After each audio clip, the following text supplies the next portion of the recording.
तो दोस्तों, आज मैंने आप लोगों के लिए एक बहुत ही डरावनी कहानी लेकर आया हूं। वर्मा परिवार जो राजधानी एक्सप्रेस में यात्रा कर रहा था, रात के अंधेरे में एक रहस्यमय अनुभव का सामना करता है। जब रिया को अचानक एक खाली बर्थ से फुसफुसाहट सुनाई देती है, उसकी जिज्ञासा उसे उस बर्थ तक ले जाती है। वहां उसे एक पुरानी फटी हुई डायरी मिलती है, जो अनिरुद्ध शर्मा नामक एक यात्री की है, जो सालों पहले गायब हो गया था। जैसे ही रिया डायरी पढ़ती है, उसे एहसास होता है कि उस यात्री की बेबसी और डर की कहानी अब उसके सामने जीवंत हो रही है। तो दोस्तों, कहानी शुरू करने से पहले मुझे आपसे एक छोटी सी रिक्वेस्ट है कि अगर आप लोग मेरे चैनल पर नए हैं तो मेरे चैनल को सब्सक्राइब करें और मेरी वीडियो को लाइक करें। तो चलिए दोस्तों, बिना समय बर्बाद किए कहानी शुरू करते हैं। रात के करीब 11 बजे का समय था। वर्मा परिवार, रमेश वर्मा, उनकी पत्नी सुमन और बेटी रिया मुंबई से जयपुर जाने वाली राजधानी एक्सप्रेस में अपनी यात्रा पर थे। ट्रेन अपनी रफ्तार से अंधेरे को चीरते हुए आगे बढ़ रही थी। अधिकतर यात्री सो चुके थे और ट्रेन की धड़धड़ाहट के अलावा चारों तरफ सन्नाटा पसरा था। रिया अपनी ऊपरी बर्थ पर लेटी हुई थी, जबकि उसके माता पिता नीचे आराम कर रहे थे। खिड़की से बाहर झांकते हुए रिया को नींद नहीं आ रही थी। कुछ समय बाद अचानक उसे ऊपर की खाली बर्थ से हल्की हल्की फुसफुसाहट सुनाई दी। पहले तो उसने सोचा कि शायद उसका वहम होगा। उसने सिर घुमाकर उस बर्थ की ओर देखा, लेकिन वहां कोई नहीं था। हल्की रोशनी में खाली बर्थ पर सिर्फ धूल की परत नजर आ रही थी। रिया ने खुद को समझाने की कोशिश की कि ट्रेन की आवाज और रात के माहौल की वजह से उसे ऐसा महसूस हो रहा है। उसने अपना सिर फिर से तकिए पर टिका लिया, लेकिन कुछ ही पल बाद वही फुसफुसाहट फिर से सुनाई दी। इस बार थोड़ी साफ। ऐसा लग रहा था जैसे कोई मदद के लिए पुकार रहा हो। रिया का दिल तेजी से धड़कने लगा। उसने धीरे से उठकर अपनी मां सुमन को जगाना चाहा, लेकिन वह गहरी नींद में थी। उसके पिता रमेश भी खर्राटे ले रहे थे। आखिरकार हिम्मत जुटाकर रिया ने खुद जाकर उस बर्थ की जांच करने का फैसला किया। रिया धीरे धीरे उठी और ऊपर की बर्थ तक पहुंची। उसके हाथ कांप रहे थे, लेकिन जिज्ञासा डर पर हावी हो चुकी थी। उसने धूल से सने गद्दे को सरकाया तो उसके नीचे एक पुरानी फटी हुई डायरी पड़ी थी। डायरी पर जगह जगह धब्बे थे, जैसे किसी ने उसे काफी समय तक संभाल कर रखा हो। रिया ने डायरी उठाई और बर्थ पर ही बैठ गई। पन्ने पलटते ही उसमें एक नाम लिखा दिखा, अनिरुद्ध शर्मा। पढ़ते पढ़ते रिया को समझ में आने लगा कि यह डायरी किसी यात्री की थी जो इस ट्रेन में सालों पहले सफर कर रहा था और अचानक गायब हो गया था। डायरी के पन्नों पर उसकी बेबसी और डर की दास्तान दर्ज थी। क्या कोई मेरी आवाज सुन सकता है? रिया ने अचानक वही फुसफुसाहट अपने कानों के पास महसूस की। उसकी सांसें थम गईं। डायरी के पन्ने हवा से अपने आप पलटने लगे। रिया का दिल तेजी से धड़क रहा था। ट्रेन की धड़धड़ाहट और डायरी के पन्नों की सरसराहट ने माहौल को और भी रहस्यमय बना दिया था। रात का सन्नाटा इतना गहरा था कि हर छोटी आवाज भी भयावह लग रही थी। वह पसीने से तरबतर हो चुकी थी, लेकिन उसकी निगाहें डायरी के उन अजीबो-गरीब पन्नों पर जमी हुई थीं। पापा और मां नीचे आराम से सो रहे थे। रिया ने उन्हें आवाज देकर जगाने की सोची, लेकिन फिर खुद को रोक लिया। उसे लग रहा था कि यह उसकी कल्पना हो सकती है। वह सोचने लगी कि डायरी को पढ़ने का यह सही वक्त नहीं है, लेकिन तभी ट्रेन अचानक झटका खाकर धीमी हो गई।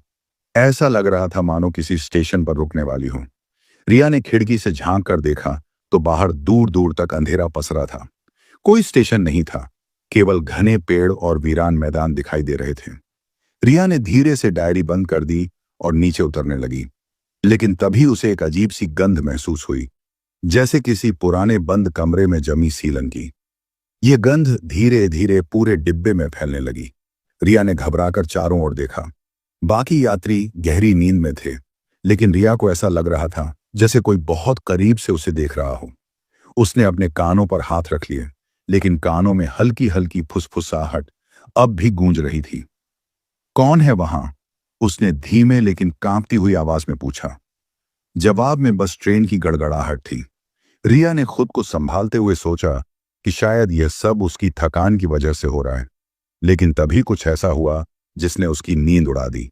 उसके मोबाइल की स्क्रीन अचानक खुद ही चमकने लगी। स्क्रीन पर कोई अनजान नंबर से मैसेज आया था। मुझे ढूंढो, जयपुर आने से पहले। रिया का शरीर सिहर उठा। उसने तुरंत फोन को बंद करने की कोशिश की, लेकिन स्क्रीन बंद ही नहीं हो रही थी। उसने घबराकर फोन को नीचे बर्थ पर फेंक दिया। उसके गले से आवाज नहीं निकल रही थी। इतने में पापा की नींद खुल गई। उन्होंने उठकर पूछा, क्या हुआ रिया, ठीक तो हो? रिया ने कुछ कहने की कोशिश की, लेकिन शब्द उसके गले में अटक गए। सुमन भी उठ गई। क्या बात है, क्यों इतना परेशान दिख रही हो? सुमन ने चिंता से पूछा। रिया ने किसी तरह खुद को संभाला और कहा, कुछ नहीं मम्मी, बस थोड़ी घबराहट हो रही थी। शायद सफर की थकान है। सुमन ने प्यार से उसके सिर पर हाथ फेरते हुए कहा, थोड़ा पानी पी लो, आराम आ जाएगा। रिया ने हामी भरी, लेकिन उसका ध्यान अब भी उस मैसेज और डायरी पर था। कौन था वो व्यक्ति जिसने यह मैसेज भेजा था? क्या डायरी से इसका कोई कनेक्शन था? क्यों ट्रेन में उस वक्त ये सब हो रहा था? उसके दिमाग में सवालों की बाढ़ आ गई थी। रिया ने खुद को संभालते हुए पानी पिया, लेकिन उसका गला अब भी सूखा हुआ था। ट्रेन फिर से अपनी रफ्तार पकड़ चुकी थी और खिड़की के बाहर अंधेरे में बिजली के खंभे तेजी से गुजर रहे थे। अंदर डिब्बे में माहौल पहले जैसा शांत था, लेकिन रिया के दिल की धड़कन सामान्य नहीं हो पा रही थी। हर चीज उसे अब असामान्य लग रही थी। पापा रमेश अपनी बर्थ पर दोबारा लेट गए थे और मां सुमन भी धीरे धीरे सोने की कोशिश कर रही थी। रिया चाहती थी कि वह भी सब कुछ भूलकर सो जाए, लेकिन उसका दिमाग उस अनजान मैसेज और फुसफुसाहट के बारे में सोचकर बेचैन हो रहा था। उसने अपने मोबाइल को उठाया और दोबारा मैसेज चेक करने की कोशिश की। स्क्रीन पर कुछ भी नहीं था। वो अजीब मैसेज अचानक गायब हो चुका था। क्या यह सच में हुआ था या मैं बुरी तरह भ्रमित हो रही हूं? उसने खुद से सवाल किया। रिया ने खिड़की से बाहर झांकने का फैसला किया। ट्रेन अब राजस्थान की सीमा में प्रवेश कर चुकी थी। बाहर वीरान रास्ते और सूखे खेत नजर आ रहे थे। कहीं कहीं पर दूर पेड़ दिखते थे, जो रात की काली परछाइयों जैसे लग रहे थे। हवा में हल्की ठंडक थी। तभी रिया को खिड़की के शीशे पर किसी परछाई का हल्का अक्स दिखाई दिया। ऐसा लगा मानो कोई उसके पीछे खड़ा हो। रिया ने तुरंत मुड़कर देखा, लेकिन वहां कोई नहीं था। उसका दिल जोर से धड़कने लगा। उसने झट से पर्दा खींच लिया और बर्थ पर बैठ गई। क्या तुम्हें मेरी बात सुनाई दे रही है? एक धीमी लेकिन साफ आवाज उसके कानों में गूंजी। इस बार ये आवाज ट्रेन की गड़गड़ाहट से अलग थी, जैसे कोई पास ही फुसफुसा रहा हो। रिया ने अपने कानों पर हाथ रख लिए। यह सब मेरी कल्पना है, ऐसा कुछ नहीं हो सकता, वह बड़बड़ाई। उसने खुद को समझाने की कोशिश की कि सब ठीक है, लेकिन तभी ट्रेन ने एक बार फिर झटका खाया और अचानक धीमी हो गई। रिया ने खिड़की से बाहर झांक कर देखा। ट्रेन किसी सुनसान जगह पर रुक गई थी। कोई स्टेशन नहीं था, सिर्फ अंधेरा और दूर फैले पेड़ नजर आ रहे थे। ट्रेन का रुकना अजीब था, क्योंकि राजधानी एक्सप्रेस बिना किसी छोटे स्टेशन पर नहीं रुकती। बाकी यात्री अभी भी गहरी नींद में थे। ये ट्रेन यहां क्यों रुकी? रिया ने खुद से सवाल किया। उसने नीचे की बर्थ पर सोए पापा को हिलाया। पापा, ट्रेन रुक गई है, रमेश ने आंखें मलते हुए कहा। क्या? कहां रुकी है? पता नहीं पापा, बाहर कुछ भी नहीं दिख रहा, रमेश ने खिड़की से बाहर झांकते हुए कहा। लगता है कोई सिग्नल इश्यू होगा। तुम परेशान मत हो, उन्होंने वापस लेटते हुए कहा। थोड़ी देर में ट्रेन चल पड़ेगी, सो जाओ। रिया को उनका जवाब संतोषजनक नहीं लगा। ट्रेन में बाकी यात्री भी अब हलचल में आ गए थे। कुछ लोग खिड़कियों से बाहर झांक रहे थे, तो कुछ आपस में बातें कर रहे थे। तभी रिया ने देखा कि अगले डिब्बे से एक ट्रेन अटेंडेंट तेजी से उनकी ओर आ रहा था। उसके चेहरे पर घबराहट थी। क्या हुआ? रमेश ने अटेंडेंट से पूछा। सर, हम चेक कर रहे हैं कि ट्रेन क्यों रुकी है। सबको डिब्बे के अंदर ही रहने के लिए कहा गया है। रिया को इस बात से और ज्यादा बेचैनी होने लगी। उसने मां सुमन की ओर देखा, जो अब पूरी तरह जाग चुकी थी। क्या बात है? सुमन ने चिंतित होकर पूछा। पता नहीं मम्मी, लेकिन कुछ अजीब लग रहा है, रिया ने धीरे से कहा। तुम ज्यादा सोच रही हो, ट्रेन के साथ कभी कभी ऐसा हो जाता है, सुमन ने उसे सांत्वना दी। रिया ने हाँ में सिर हिला दिया, लेकिन उसका ध्यान अभी खिड़की की ओर था। तभी उसे एक परछाई दूर पटरी के पास चलते हुए दिखाई दी।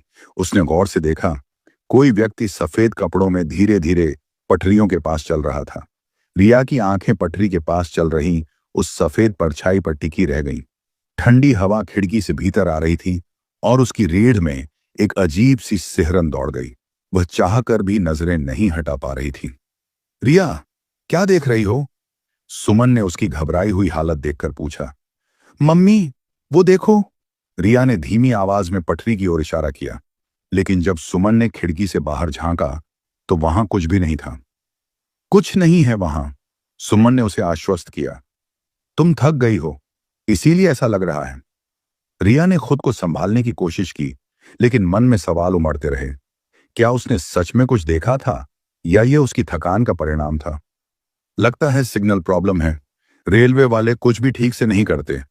रिया ने बेमन से सहमति में सिर हिलाया, लेकिन उसका ध्यान अब भी उसी तरफ था जहां उसने वो परछाई देखी थी।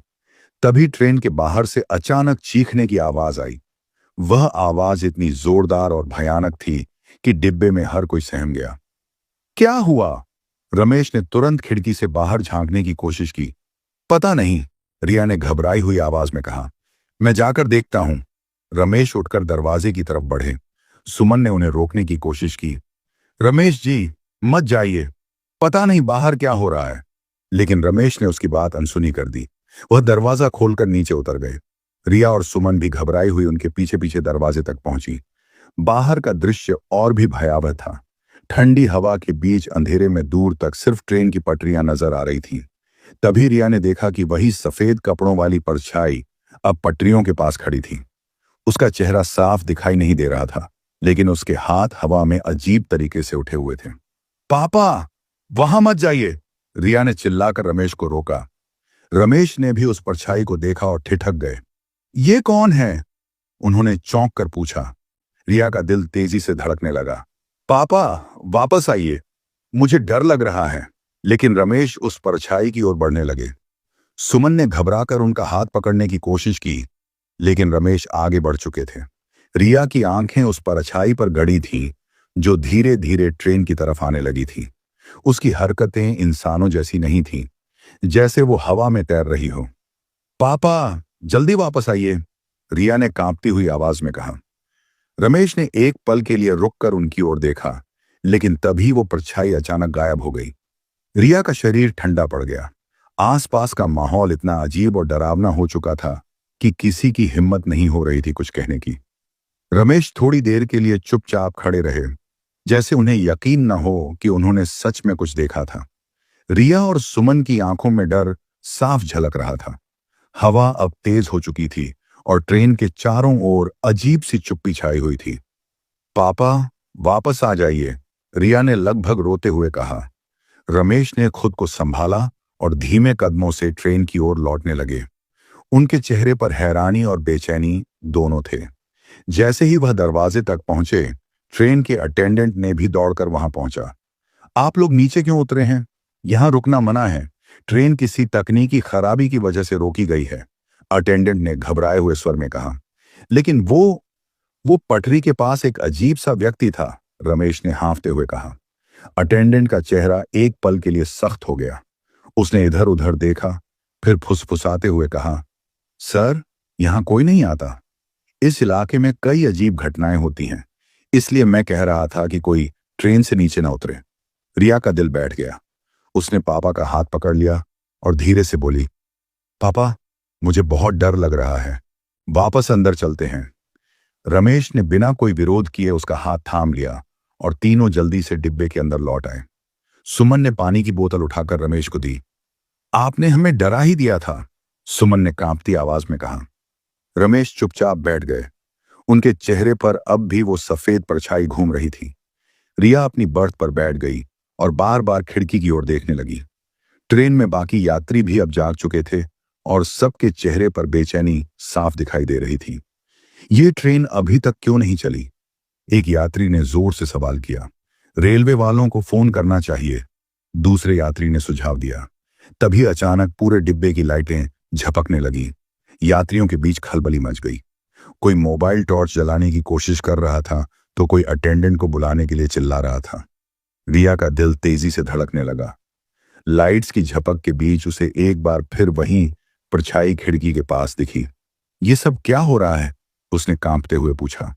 सुमन ने उसे अपनी ओर खींचते हुए कहा, कुछ नहीं, बस लाइट का इश्यू है। डरने की जरूरत नहीं। लेकिन रिया को लग रहा था कि मामला सिर्फ लाइट का नहीं है। ट्रेन का माहौल अब पूरी तरह बदल चुका था। अजीब सी ठंडक और सन्नाटा पूरे डिब्बे में फैल गया था। ट्रैक पर ट्रेन की आवाज भी धीमी पड़ गई थी। तभी अचानक एक बच्चे के रोने की आवाज गूंज उठी। आवाज इतनी दर्दनाक थी कि हर किसी के रोंगटे खड़े हो गए। ये आवाज कहां से आ रही है? रमेश ने घबरा कर पूछा। रिया ने ध्यान से सुना। आवाज अगले डिब्बे से आ रही थी। पापा, लगता है कोई बच्चा परेशान है, रिया ने कहा। मैं देखता हूं। रमेश ने तुरंत उठने की कोशिश की, लेकिन रिया ने उनका हाथ पकड़ लिया। नहीं पापा, आपको कहीं नहीं जाना चाहिए। सुमन ने भी रमेश को रोका। हम सब यहीं रुकते हैं, रेलवे स्टाफ देख लेगा। लेकिन बच्चे की रोने की आवाज और तेज हो गई। रमेश ने अनमने ढंग से रिया का हाथ छुड़ाते हुए कहा, ऐसे कैसे बैठे रहें? वहां कोई बच्चा रो रहा है, मदद करनी चाहिए। उनकी आवाज में एक पिता की चिंता साफ झलक रही थी। सुमन ने फिर रोकने की कोशिश की। रमेश जी, कुछ गड़बड़ है, मत जाइए, रेलवे स्टाफ देख लेगा। रिया ने भी कहा, पापा प्लीज मत जाइए, ये सब ठीक नहीं लग रहा। लेकिन रमेश किसी की नहीं सुन रहे थे। उन्होंने दरवाजा खोला और अगले डिब्बे की ओर बढ़ने लगे। रिया और सुमन दोनों घबराई हुई उनके पीछे पीछे चल दी। बच्चे की रोने की आवाज अब और तेज हो गई थी, इतनी दर्दनाक और करुण कि रिया के सीने में अजीब सा बोझ महसूस होने लगा। डिब्बे में घुसते ही माहौल और अजीब हो गया। वहां लाइटें मंद थीं और हवा में अजीब सी ठंडक थी। यात्रियों की सीटें खाली लग रही थीं, जैसे कोई वहां बैठा ही न हो। ये लोग कहां चले गए? सुमन ने फुसफुसाकर पूछा। रिया ने चारों ओर देखा, लेकिन उस डिब्बे में एक भी यात्री नहीं था। अजीब बात यह थी कि डिब्बे की खिड़कियां पूरी तरह बंद थीं, फिर भी हवा का ठंडा झोंका लगातार महसूस हो रहा था। रमेश अब भी बच्चे की आवाज की दिशा में बढ़ रहे थे। पापा रुक जाइए, रिया ने कांपती आवाज में कहा। रमेश ने कोई जवाब नहीं दिया। वो डिब्बे के आखिरी छोर तक पहुंच गए, जहां बच्चे के रोने की आवाज तेज हो रही थी। लेकिन जैसे ही उन्होंने पर्दा हटाया, वहां कुछ भी नहीं था, सिर्फ एक खाली बर्थ और चारों ओर सन्नाटा। रिया की सांस थम गई। ये कैसे हो सकता है? उसने खुद से बड़बड़ाया। हमने तो साफ आवाज सुनी थी, सुमन ने सहमते हुए कहा। रमेश भी चौंक गए थे। ये सब समझ में नहीं आ रहा, उन्होंने धीमी आवाज में कहा। तभी अचानक ट्रेन झटका खाकर फिर रुक गई। इस बार झटका इतना जोरदार था कि रिया बर्थ से टकरा गई। अब क्या हुआ? सुमन ने घबरा कर पूछा। रिया ने अपने सिर को सहलाते हुए खिड़की की ओर देखा। ट्रेन एक वीराने के बीच रुकी हुई थी। बाहर दूर तक कोई स्टेशन नहीं था, बस सूखे पेड़ और पथरीली जमीन फैली हुई थी। चांद की हल्की रोशनी इस वीरान जगह को और भी भयावह बना रही थी। रमेश ने ट्रेन के गार्ड को ढूंढने का फैसला किया। मैं जाकर देखता हूं कि यह ट्रेन क्यों रुकी है, तुम लोग यहीं रहो, उन्होंने सख्त लहजे में कहा। लेकिन रिया ने उनका हाथ पकड़ लिया। नहीं पापा, हमें साथ रहना चाहिए, यहां सब कुछ अजीब लग रहा है। रमेश ने उसकी बात को गंभीरता से लिया और वहीं बैठ गए। बाहर का सन्नाटा ट्रेन के अंदर तक घुस चुका था। हवा भारी हो चुकी थी। अचानक डिब्बे के पिछले हिस्से से खटखटाने की आवाज आने लगी। अब ये क्या है? सुमन ने घबरा कर पूछा। कोई शायद दरवाजा खोलने की कोशिश कर रहा है, रमेश ने अंदाजा लगाया। रिया ने महसूस किया कि उनकी धड़कनें तेज हो गई थी। डिब्बे में अब भी बाकी यात्री नहीं लौटे थे और यह खटखटाने की आवाज लगातार तेज होती जा रही थी। रमेश ने आवाज की दिशा में देखते हुए कहा, शायद कोई यात्री गलती से बाहर रह गया हो, मैं जाकर देखता हूं। नहीं पापा मत जाइए, रिया ने घबरा कर कहा। उसकी आवाज कांप रही थी। सुमन ने भी उसे रोकने की कोशिश की। रमेश जी बैठिए, ये सब ठीक नहीं लग रहा। लेकिन रमेश ने उनकी बातों को अनसुना कर दिया और आवाज की दिशा में बढ़ गए। रिया और सुमन भी अनचाहे उनके पीछे पीछे चल पड़ी। ट्रेन की रोशनी अब और मंद हो चुकी थी। ठंडी हवा ने डिब्बे के माहौल को और रहस्यमय बना दिया था। खटखटाने की आवाज लगातार तेज होती जा रही थी। डिब्बे के पिछले हिस्से में पहुंचते ही रमेश ने दरवाजा खोलने की कोशिश की, लेकिन वह अंदर से बंद था। यह कैसे बंद हो सकता है? उन्होंने अजीब सी उलझन में कहा। यह दरवाजा हमेशा खुला रहता है, रिया ने फुसफुसाते हुए कहा। रमेश ने एक बार फिर जोर लगाकर दरवाजा खींचा और इस बार वह खुल गया। बाहर का नजारा डरावना था। वीरान पटरियां और घने पेड़ अंधेरे में डूबे हुए थे। ठंडी हवा का झोंका रमेश के चेहरे से टकराया। यहां कोई नहीं है, रमेश ने पीछे मुड़कर कहा। लेकिन तभी रिया ने देखा कि ट्रेन के ठीक पीछे पटरी के किनारे पर एक धुंधली आकृति खड़ी थी। उसका शरीर हिल नहीं रहा था और चेहरा अस्पष्ट था। ऐसा लग रहा था मानो वह किसी चीज का इंतजार कर रही हो। पापा, वो देखो, रिया ने कांपते हुए इशारा किया। रमेश ने उस दिशा में देखा, लेकिन उन्हें कुछ भी नजर नहीं आया। क्या देख रही हो? रिया की सांसें तेज हो चुकी थीं। वो वहां कोई खड़ा है, मुझे साफ दिख रहा है। सुमन ने भी बाहर देखा, लेकिन उन्हें भी कुछ नहीं दिखाई दिया। रिया, तुम्हें शायद भ्रम हो रहा है। रिया ने आंखें मलते हुए दोबारा देखा। वह आकृति अब और करीब आ चुकी थी। उसके सफेद कपड़े हवा में हल्के हल्के लहरा रहे थे। वो करीब आ रही है, रिया ने घबराकर कहा। आवाज टूटने लगी थी।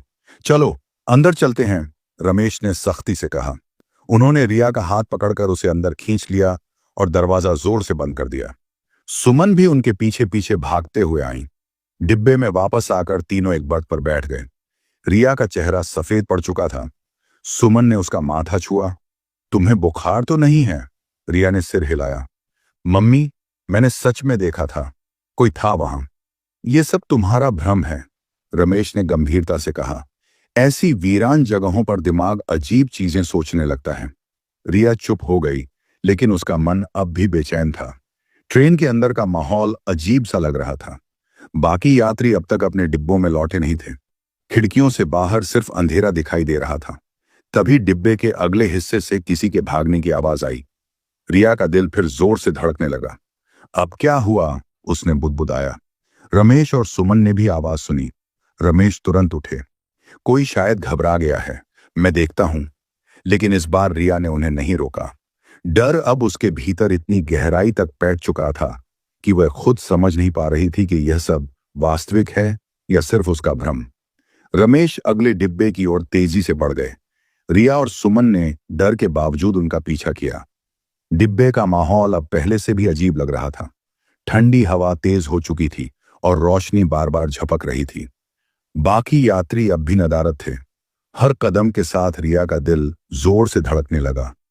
डिब्बे के छोर पर पहुंचते ही रमेश ने देखा कि एक व्यक्ति, जो शायद रेलवे स्टाफ का था, जमीन पर बैठा कांप रहा था। उसकी वर्दी अस्त व्यस्त थी और चेहरा पसीने से भीगा हुआ था। क्या हुआ? रमेश ने झुककर उससे पूछा। उस व्यक्ति ने कांपते हुए इशारा किया। वो वहां था, मैंने देखा। उसकी आवाज टूट रही थी। कौन? रमेश ने हैरानी से पूछा। वो व्यक्ति कुछ कहने ही वाला था कि अचानक ट्रेन एक झटके के साथ जोर से हिली और अजीब सी आवाज के साथ फिर रुक गई। इस बार ट्रेन में रोशनी पूरी तरह बुझ गई। डिब्बे में घुप अंधेरा छा गया। पापा! रिया ने घबराकर चिल्लाया। मैं यहीं हूं। रमेश ने उसका हाथ थाम लिया। सुमन की आवाज भी कांप रही थी। यह सब क्या हो रहा है? अंधेरे में अचानक से धीमी लेकिन भयानक फुसफुसाहट गूंजने लगी। ऐसा लग रहा था जैसे कोई बहुत पास खड़ा होकर कुछ कह रहा हो। रिया का गला सूख गया। पापा, ये आवाजें कहां से आ रही हैं? रमेश ने जवाब नहीं दिया। उनकी आंखें अंधेरे में कुछ खोज रही थीं। तभी अचानक एक तेज रोशनी ट्रेन के बाहर से अंदर झांकने लगी। ऐसा लग रहा था जैसे किसी ने बाहर बहुत बड़ी फ्लैशलाइट जलाई हो। ये क्या है? सुमन ने कांपते हुए पूछा। रमेश ने खिड़की से बाहर झांकने की कोशिश की, लेकिन रोशनी इतनी तेज थी कि आंखें चौंधिया गईं। तभी वो रोशनी धीरे धीरे ट्रेन के हर हिस्से में फैलने लगी। अजीब बात यह थी कि इस रोशनी के साथ ट्रेन की पटरियों पर एक अजीब सी सरसराहट भी सुनाई देने लगी। रिया का दिल बैठ गया। उसने पापा का हाथ कसकर पकड़ लिया। पापा, हमें यहां से बाहर निकलना चाहिए। रमेश ने भी इस बार उसकी बात से सहमति जताई। चलो, अगले स्टेशन तक पहुंचने का इंतजार नहीं कर सकते। लेकिन जैसे ही वे दरवाजे की ओर बढ़े, ट्रेन का दरवाजा जोर से बंद हो गया। रिया चिल्लाई, नहीं, ये कैसे हुआ? रमेश ने दरवाजा खोलने की कोशिश की, लेकिन वह पूरी तरह जाम हो चुका था। तभी अचानक पिछले डिब्बे से दौड़ते हुए कदमों की आवाजें आन